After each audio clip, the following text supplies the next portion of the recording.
เมื่อประชาชนชาวเมืองเวียงคำได้ถวายการต้อนรับพระบางพร้อมด้วยพระสมณทูตและประชาชนชาวเขมรที่พระเจ้าแผ่นดินเขมรได้ส่งขึ้นมาพร้อมกับพระมหาปัสมัน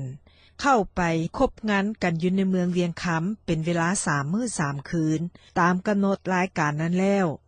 ก็จะดำเนินต่อไปยังเมืองเสียงทองการขนส่งในสมัยนั้นต้องใช้แรงคนเป็นส่วนใหญ่การนำพระบางขึ้นมาจากประเทศเขมรแม่นใช้คนหาม8 คนแต่ว่าในวันที่จะย้ายออกจากเมืองเวียงคำคน8 คนที่เคยใช้หามมานั้นเมื่อนิมนต์เอาพระบางขึ้นสู่คานเป็นที่เรียบร้อยแล้วพอเขาจะไปยกขึ้นหามก็รู้สึกว่าพระบางมีความหนักเป็นพิเศษจนบ่สามารถยกขึ้นได้เมื่อเป็นเช่นนั้นจึงได้เพิ่มคนขึ้นอีก2 เท่าคือเอาเข้าเติมอีก8 คนเป็น16 คนก็ยังยกบ่ขึ้นอยู่คือเก่าพระมหาเถระจึงได้เพิ่มคนเข้าไปอีกเรื่อยๆจนถึง24 คนก็ยังยกบ่ขึ้นอยู่นั่นเองพวกนักปราชญ์3 คนที่รักษาพระบางเมื่อเห็นความอัศจรรย์ดังนั้นจึงได้ทำการจับสลากเสี่ยงทายเบิงในใบสลากหลายใบที่เขียนลงไปให้จับนั้นมีการเขียนลงต่างๆนานาว่าจะเหตุอย่างใดเพื่อแก้ปัญหานี้แต่ว่าในใบที่จกขึ้นมาได้นั้นบอกว่าเทพเจ้าผู้รักษาพระบางมีความประสงค์จะให้พระบางประดิษฐานอยู่ที่เมืองเวียงคำนี้ต่อไปอีกก่อนพระมหาปัสมันตะเถระเจ้า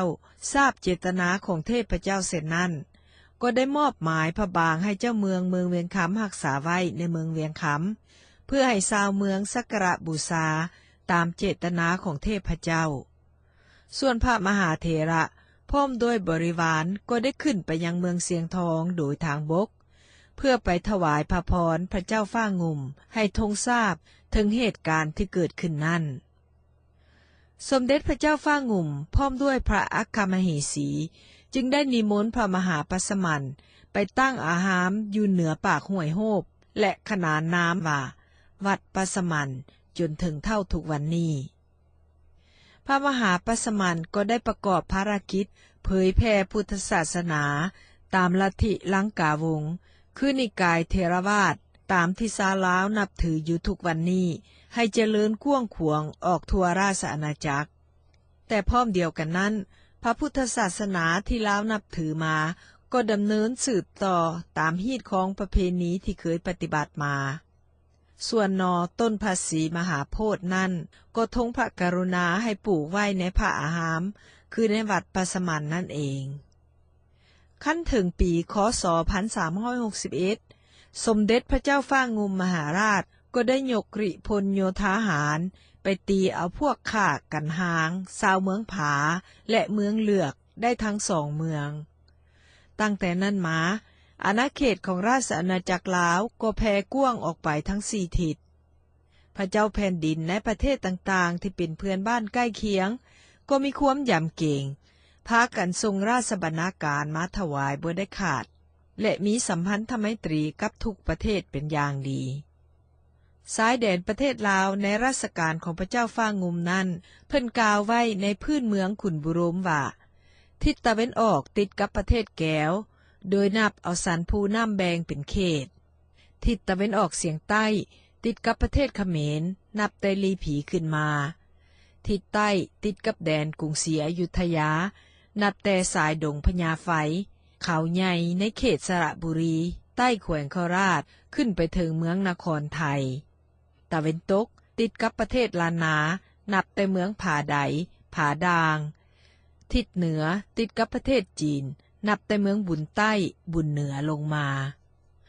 สมเด็จพระเจ้าฟ้างุ่มเสวยราชสมบัติอยู่ในนครเสียงทองถึงปีคศ